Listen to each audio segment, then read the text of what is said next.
안녕하십니까. KBS 9시 부산 뉴스입니다. 인구 유출과 고령화로 빈집이 갈수록 늘고 있습니다. 부산에서만 5천 채가 넘는 것으로 파악되고 있는데요. 각종 범죄와 안전사고에 노출될 우려가 제기되자 경찰과 부산시가 대책 마련을 서두르고 있습니다. 최위지 기자입니다. 골목을 따라 들어선 주택가. 집 주변이 쓰레기로 뒤덮였습니다. 수리하지 않아 부서진 채 방치된 집들도 있습니다. 모두 빈집입니다. 쓰레기 한 거 갖다 넣지. 또 못된 아들 또 들어가서 나쁜 짓 하지. 가로등이 없고 문이 잠기지 않은 경우도 있어 범죄에 노출될 우려가 큰 상황. 경찰이 빈집 1,400여 채를 범죄 취약 관리 대상으로 지정하고 현장 점검을 강화하기로 했습니다. 특히 지난해 개인정보보호법 개정으로 빈집 순찰에 드론까지 도입할 수 있게 됐습니다. 기동 순찰 때 드론 등 가용 경력을 동원하여 취약 빈집을 발굴하고 또한 발굴된 빈집에 대해서는 환경정비 또는 특별 순찰구역으로 지정해서 부산시도 빈집 관리 방식을 전환하기로 했습니다. 지금까지 빈집을 수리에 사용하는 재생 사업에 치중하던 것에서 벗어나 앞으로는 빈집을 직접 사들여 주민 공동시설 등으로 활용할 계획입니다. 민간 사업자가 재개발, 재건축을 할 수 있도록 지원하는 방안도 마련합니다. 빈집을 고쳐도 실제로 빈집이 늘어나는 속도가 너무 빠르고 그다음에 사용할 사람이 없습니다. 내년에 예산 한 10억을 먼저 잡아서 빈집을 할 수 있는 부분들은 전부 매입을 하려고 생각 중입니다.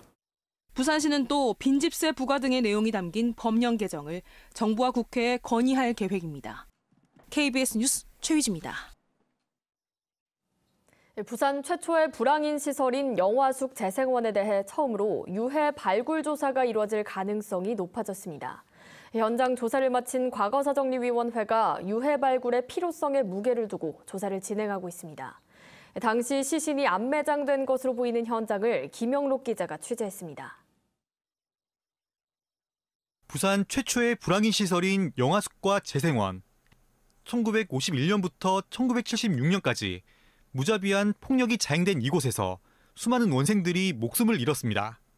제식훈련 받다가 말 안 들으면 막 줍패고 4시 되면 기상입니다. 4시 되면 또 기상해갖고 줍패고 또 추운 겨울에 맨발로 막 다니면서 씻는 것도 없고. 숨진 원생들을 인근 야산에 안매장했다는 피해자와 관련자들의 진술이 잇따랐고 지난 14일 진실과 화해를 위한 과거사 정리위원회가 처음으로 현장 조사를 벌였습니다. 생존자들이 매장지로 지목한 곳은 현재 부산 사경찰서가 있는 곳 뒤편 야산입니다. 영화숙 재생원에서 불과 100m가량 떨어진 곳. 현재 골프 연습장이 들어선 이곳은 당시 나무로 뒤덮여 있었습니다. 내 옆에 자던 친구가 아침에 일어나 죽었는데 그 친구를 땅가에 들려가 실려가는 거 그것까지 바라봤죠. 멀리 안 가고 야산에 다 묻었다. 그렇게 얘기를 하시더라고요.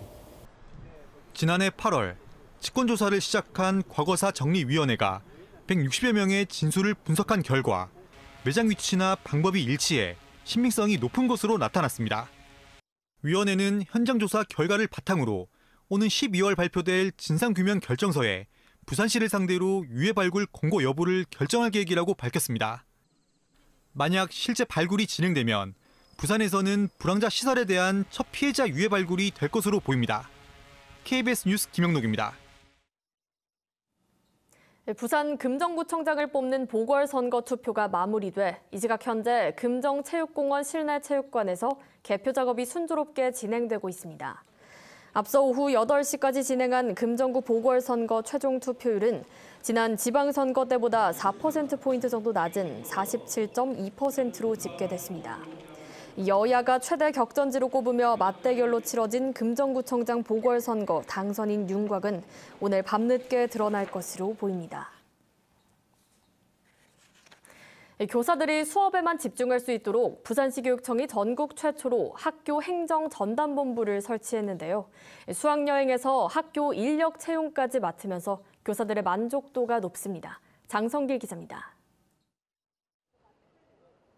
이른 아침 서울역에 부산 지역 세 곳 초등학교 선생님들이 모였습니다. 오늘 답변 잘해봅시다. 3, 4일간의 수학여행 일정을 하루 만에 돌아보는 답사. 경복궁부터 시작해 국회의사당, 국립중앙박물관 등 10여 곳에 달합니다. 지금까지 각 학교 6학년 담당 교사가 혼자 했던 이 업무를 올해부터는 부산시 교육청이 일정이 비슷한 학교끼리 묶어 스케줄 관리와 차량 운전기사까지 지원하고 있습니다. 답사 계획을 따로 세우지 않아도 되고 그리고 운전 부담이 없는 게 가장 좋은 것 같습니다. 제가 답사를 한 10번 정도 다녀봤는데 올해 답사가 제일 편했던 것 같습니다. 전담하는 곳은 부산시 교육청 학교행정지원본부. 교사들이 수업과 연구에만 집중하도록 하는 것을 목표로 하는 지원본부는 지난 1월 전국 최초로 설립됐습니다. 늘본 방과후 학교 운영과 학교 인력 채용, 현장 체험 학습 지원, 생존 수영 등 18가지 업무를 도맡아 처리하고 있습니다. 교사들의 만족도는 90%가 넘습니다. 서울과 충북 등 타시도 교육청에서도 10여 차례 방문해 운영 방식을 배울 정도입니다. 기존의 사고를 뛰어넘는 방식으로 학교 현장에 지원을 하고 있지 않나라는 아마 그런 기대감 때문에. 교육부도 부산시 교육청의 사례를 토대로 학교 지원 전담기구의 법적 설치 근거를 마련하는 등 제도 정비에 들어갔습니다. KBS 뉴스 장성길입니다. 항해도 어려운 거친 바다에서 원유와 가스를 채굴하는 세계 최고의 해양 플랜트를 한눈에 볼 수 있는 전시회가 개막했습니다. 또 K방산을 이끄는 군함과 특수선도 만날 수 있습니다. 강지아 기자입니다. 거친 바다에 배처럼 떠 있으면서 하루 최대 22만 배럴의 원유를 생산할 수 있는 세계 최대 규모의 플랜트 모형입니다. 국내 조선사가 제작해 세계 7곳에 수출했습니다. 전 세계에 관심이 쏠리고 있는 K방산 가운데 가장 비싼 것은 군함. 항공 모함급의 군함과 특수 목적선은 부산에서 제작됩니다. 일반 배가 낼 수 없는 시속 50노트 이상의 고속으로 갈 수 있고 그리고 탱크나 여러 가지 장갑차 같은 무거운 장비들, 군용 장비들을 실어서 수륙 양용으로 바로 작지에 침투할 수 있는 그런 배입니다. 올해로 7회째인 국제해양 플랜트 전시회에는 국내 대형 조선 3사를 비롯해 16개국 170개 기업이 참여했습니다. 해양 플랜트의 최고 선진국인 덴마크와 영국은 국가관을 꾸려 참여했습니다.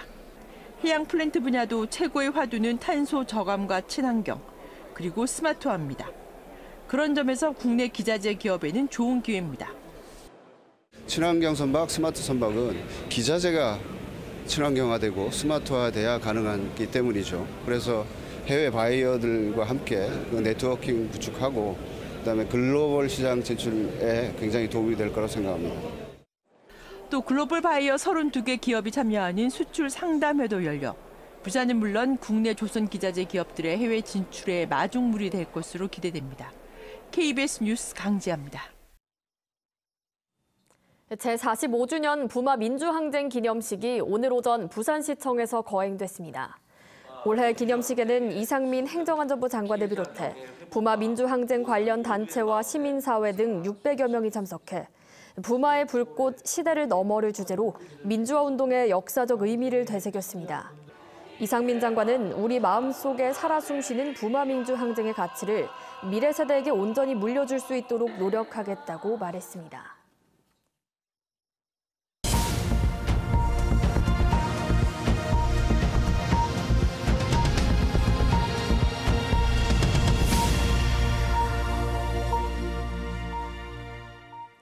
생후 18개월 아동을 방치해 숨지게 한 혐의로 20대 여성이 경찰에 붙잡혔습니다. 부산 해운대경찰서는 어젯밤 해운대구의 한 아파트에서 아기가 숨졌다는 신고를 받고 출동해 집안에 함께 있던 20대 엄마를 긴급 체포했다고 밝혔습니다. 숨진 아기의 체중은 보통 아이들의 절반 수준인 것으로 알려진 가운데 사건을 넘겨받은 부산경찰청이 정확한 사망 원인 등을 직접 조사할 예정입니다.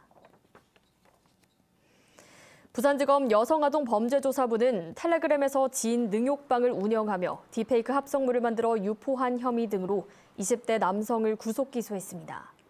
이 남성은 지난해 5월부터 1년여간 평소 알고 지낸 여성의 사진으로 딥페이크 합성물 260여 개를 만들어 유포한 혐의를 받고 있습니다. 검찰은 지인 능욕방 참여자 중 일부가 청소년 등 피해자 11명의 합성물을 만들어 유포한 것과 관련해 해당 남성이 범행을 방조한 것에 그치지 않고 공모한 사실을 밝혀냈다며 혐의를 추가해 기소했습니다. 동남지방통계청 조사 결과 부산 지역 올해 3분기 취업자는 170만 2천 명으로 지난해 3분기에 비해 4천 명 감소했지만 고용률은 58.3%로 0.1%포인트 상승했습니다. 실업자는 4만 3천 명으로 4천 명 감소했으며 실업률은 2.4%로 0.2%포인트 하락했습니다. 실업자를 연령별로 보면 60세 이상은 2천 명, 30에서 59세는 3천 명 증가했으나 15에서 29세는 8천 명 감소했습니다. 지난달 부산 지역 수출이 10.4% 감소했습니다. 관세청 부산세관이 발표한 수출입 현황 자료를 보면 지난달 부산 지역 수출은 11억 1,500만 달러로 지난해 같은 달보다 10.4% 줄었고 수입은 13억 3,700만 달러로 18.3% 늘어 무역 수지는 2억 2,200만 달러 적자를 기록했습니다. 부산 뉴스를 마칩니다. 고맙습니다.